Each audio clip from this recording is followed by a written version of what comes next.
ABC's Melissa Adan joins me now from Maui Harbor in Maui for more on this. Melissa, today marks 1 week since these wildfires started. What's it like there right now, and what are you hearing from residents about the search and rescue efforts?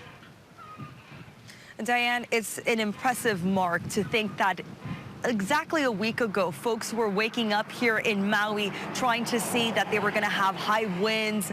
Then that day that just kind of escalated. The more stories of survivors that we hear, the more that they show us their videos, we can tell that by the afternoon, there was a lot of high winds. Power lines were already down. And then we saw that devastation just pour in throughout the evening. So it is incredible to think that as we're marking this 1 week.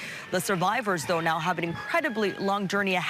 And then yet so do so many families that are still waiting to hear about those unaccounted for. You know, something that the Maui County Police Chief shared with us in the press conference last night that I found so striking. He shared how the search and rescue efforts, and he admitted it's slow, but he says it's slow intentionally. He says what they're doing is they're working with FEMA. They're combing through this area that is just so vast. We're talking about 25% that they've already cleared.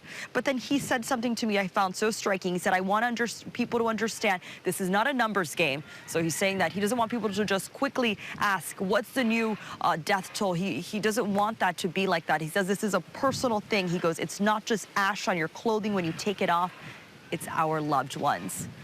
That really is how the people here are feeling. Diane? It's heartbreaking. Melissa, an investigation is also underway into why the state's alert systems weren't activated. What's the latest on that front?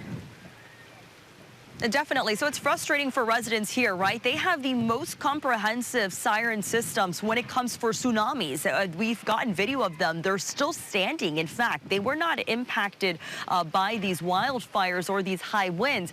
So now the state has admitted they were not activated. The governor did respond to this criticism last night. Also, he made it a point to share that typically the sirens are used just for tsunamis. When it comes to wildfires, they get evacuation notices on their cell phones with text messages, emails, on the television.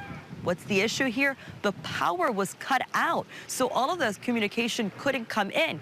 You know, the governor going on to say that this is a complicated situation. Still, nonetheless, Hawaii's Attorney General investigating everything from before and after. Diane? So what more do we know about the fire hydrants running dry? What are officials saying about that? That's another. It's like obstacle after obstacle here. The fact that there's no water, first and foremost, the governor, when he was asked this question at the press conference, he admitted there's a water problem here on the island of Maui. But again, he pushed down to the state attorney general's investigation, saying that's going to have to be thoroughly reviewed. But so many instances, and Diane, it leaves you with the concern, look, today they're expecting high winds again. There is that uncertainty. None of these fires, the main ones here, are still about 80% contained. It's not 100% containment yet. So there's obvious levels of concerns of what happens if there's another wildfire. What will the evacuation policies be?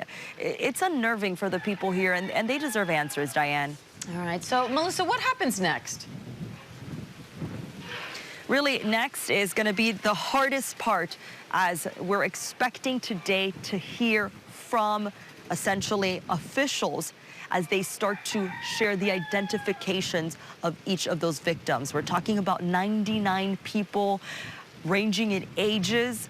We've only heard from about like 3 relatives, but imagine the scope and magnitude of these families when we start to learn who they are. And then sadly, of course, that we continue to hear that more people are being found that did not survive. Diane? Wow, Melissa Adan in Maui Harbor on Maui. Melissa, thanks for staying on top of it. Hi everyone, George Stephanopoulos here. Thanks for checking out the ABC News YouTube channel. If you'd like to get more videos, show highlights, and watch live event coverage, click on the right over here to subscribe to our channel, and don't forget to download the ABC News app for breaking news alerts. Thanks for watching.